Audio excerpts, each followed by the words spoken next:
आइए सुनते हैं आज की कहानी नूरा। मटकी उतारकर आग जलाई और दूध का पतीला चूल्हे पर रख दिया। ठंडे हाथों को सेकते हुए सामने नजर पड़ी ढेर का ढेर सुबह के झूठे बर्तन वैसे ही पड़े हुए। बड़ा गुस्सा आया। मुइया बुढ़िया इतना भी नहीं कर सकती। सारा दिन पशुओं को चाकरी, गोबर उठाओ, घास डालो, पानी पिलाओ, इनके पीछे पीछे दौड़ो, कहीं ऊंचाई से गिर न पड़े। फिर शाम को घर आकर ये स्यापा। दुछत्ती के दूसरे कोने में सुरमे की पत्नी मुन्नू को सोच थी करा रही। पूछती है, मेरी सासू माँ कहाँ जावड़ो? शोड़ाशित तो मक्खन सी आयो, कहती मेरी औरत सख्त बीमार हो गई। बूबी जरूर चलना, उन्हें तो नहीं पर मक्खन था कहता। नूरा को कहीं देड़ो आज बूबी का वापस आनो मुश्किल, सुरमे की पत्नी ने बताया। नूरा ने बर्तन परात में डाले और चश्मे के किनारे धोने लग पड़ी। अभी कासम मुड़कर नहीं आया। सुबह ही वो भद्रवाह अनाज लेने गया था।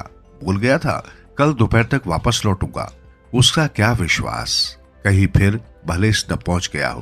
कहता है मियाँ के साथ दोस्ती है, पर वहां नक कटी वो शीना जो है मीठी मीठी बातें कर रहा होगा। पिछली बार जो आया तो बताने लगा बड़ी अच्छी है मियाँ की लड़की। बोल रही थी अगली बार भवस को भी ले आना। मरी ननद बेशरम। जोर के साथ पतीला जो फेंका तो वो उड़कर नाले खड्ड पे जाकर पड़ा। पकड़ने तो दौड़ी पर सिल्वर का पतीला कहाँ हाथ आता, गेंद सा बह गया। नीचे बहुत बड़ा पानी का ताल था, उसका पता न लगा। वो हाँप कर दम लेने बैठी। सामने दपड़े में खड़ी भैंसे सिर ऊंचा उठाकर उसका तमाशा देखती प्रतीत हुई। दूर खराऊ के झुरमुट से निकलते दो गूजर और गुजरी दिखाई दिए। सिर पर थैलियां, हाथों में डंडे। कहीं कासम और शीना तो नहीं। उसके भीतर आग भड़क उठी, पर नजदीक आए तो पता चला ये थे गुल्लू की मंडी के हुसैना और प्यारी। ये भी भद्रभाव को अनाज लेने गए थे। पूछा, वो नहीं देखे? मिले, हमारे साथ ही आए, पर माल भवरी ठहर गए। कहाँ बहन के पास जाना है, भलके कल घर पहुंचेंगे। नूरा के मन में कुछ हो गया। ये बहन के घर नहीं गया, ये फिर भलेस पहुंच गया। न मुआ मुझे छोड़ता है न उसे ले आ रहा है। जल्दी जल्दी बर्तन परात में इकट्ठा कर वो अंदर चली गई। दूध पतीले के उफान उफान छस छस कर आग में पड़ रहा था। लकड़ियों का धुआं चारों तरफ कोठे में फैल गया। उसने इस तरफ जरा भी ध्यान नहीं दिया और फिर बाहर निकल आई। सूरज घिर आया था, पर उसकी लाली सामने के स्याह बही के घने जंगल के ऊपर काले बादलों में उलझकर रंग बिरंगी मूरत थी बन रही। घाटी की हरियाली थी इसके अक्स के प्रभाव से बच नहीं पाई थी, पर नूरा को यह सब देखने का समय नहीं था। वो मशीन के समान गई और भैंस के बच्चों को पकड़कर अंदर खूंटे के साथ बांध दिया। फिर भैंस को नीचे देवदार के जंगल की ओर खदेड़ दिया। साथ के डेरे वाली फकरा ने उसकी भारी भारी आंखों और उतावलेपन को देखकर पूछा, क्या बात है बहन, आज तुम क्यों उड़ू? कासिम उड़ा नहीं?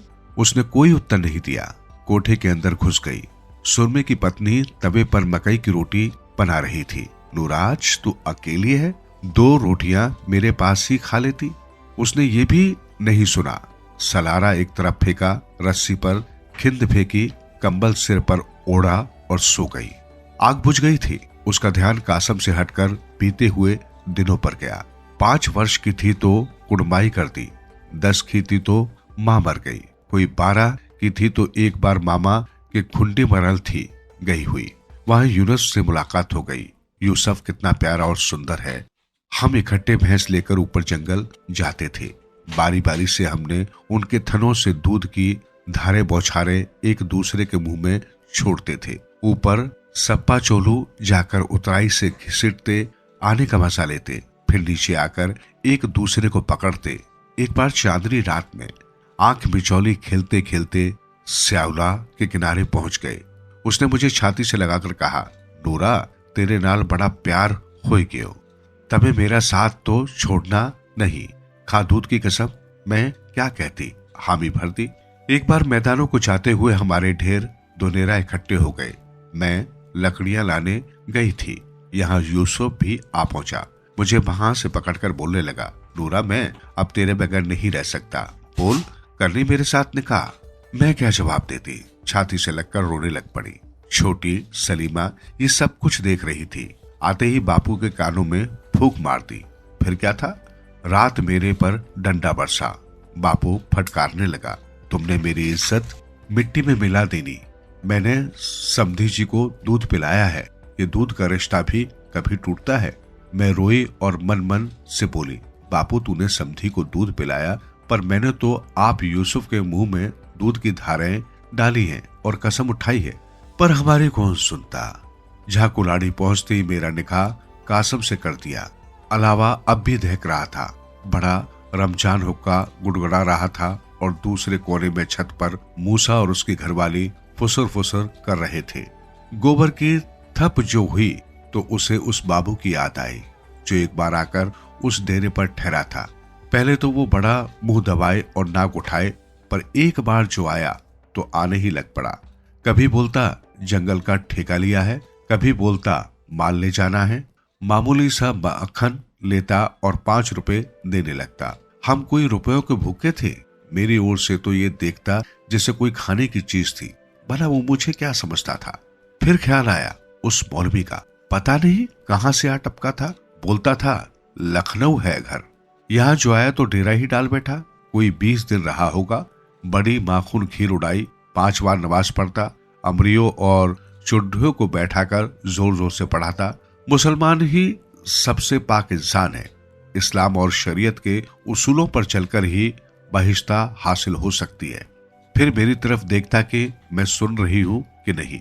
मुआ भक्त एक दफा चश्मे पर रोक बैठा और दिल पर हाथ रखकर बुड़बुड़ाने लगा, हमारा भी ख्याल करो जी, हम तो मोहब्बत में जले जा रहे हैं और तुम्हें जरा भी ख्याल नहीं। मैं वहां भाग खड़ी हुई, पर उबाल नहीं थमा। लाठी लिए फिर जा खड़ी हुई। हाँ अब बता मौलवी, तुझे क्या तकलीफ है? वो डर कर जो भागा फिर मुड़कर नहीं आया। बाहर कुत्ते जोर से भौंकने लगे। सोचा कहीं कासम तो नहीं मुड़ाया।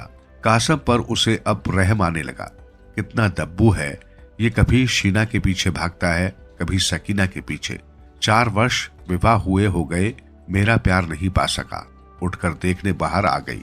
चारों ओर चांदनी टहक रही थी। ऊपर दूर चोटियों पर बर्फ थी चमक रही। सामने भुर्ज पात्रों का जंगल, ऐसे लगे जो सफेद और हरी वादियां पहने फौजी खड़े हों। नाले की छरड़ छरड़ और हवा की साए साए गीतों को आनंद भी दे रही थी। दबड़े में भैंसे जुगाली कर रही थी। घोड़े सिर झुकाए खड़े थे। गमगुल की ये सुंदर घाटी आज के दिन और ज्यादा प्यारी लग रही थी। कुत्ते भौंकते जा रहे थे। उसने देखा एक सफेद भालू सामने सरियों के जंगल से निकलता और नीचे खुरन की ओर जाने लगा। वो डरकर अंदर छत पर आ सोई। भालू एक बार पहले भी मिला था, पर उस दिन यूसुफ साथ था। वो पत्थर के वन में लकड़ियां थी बांध रही। यूसुफ घास काट रहा था। बांधते बांधते नजर ऊपर जो गई तो यमदूत काला भालू, अंगारे जैसी दहकती आंखों वाला, एकदम मुंह से चीख निकल गई। यूसुफ सुनकर जो दौड़ा तो भालू झड़पा उसके ऊपर। फिर क्या था, आधा घंटा जफम जफा भिड़ंत जारी रही। यूसुफ के सिर पैर तो छिल गए, पर पता तभी लगा जब धड़ाम से भालू ठेले जैसे नाले खडलू के बीच। कहा यूसुफ जो रीस से लड़ा, कहा कासम जो कीदड़ से डरता। क्या ही अच्छा होता अगर कासम की जगह यूसुफ होता। यूसुफ के साथ उसने इकट्ठा होने के लिए कितने पापड़ नहीं बेले। एक बार भागकर मीरथल पहुंच गए। वहां चौधरी मलुक सिंह के घर छुपाया।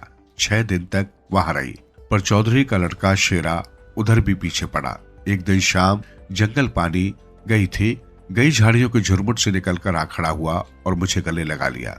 मैंने बाहें जो मरोड़ी तो चीखने लगा, माफ करना बहन, मैं तो मजाक कर रहा था। ये तो चौधरी का छोकरा था, नहीं तो उसका और वही मोर बना देती। हमारे भागने का बड़ा फसाद पड़ा। दोनों ओर की बिरादरियां इकट्ठी हुई। यूसुफ ने कासम की 20 भैंसों का मुआवजा देना भी स्वीकार किया, पर कासम के अब्बा ने एक न मानी। मुझे फिर इस दहलीज के अंदर सड़ना पड़ा। उसे कासम पर गुस्सा आने लगा। अब जो जगह जगह धूल खा रहा है मुआ, पहले सोच लेता नूरा कभी भी उसकी नहीं होने वाली। सोचते सोचते पता नहीं कब उसकी आंख लग गई।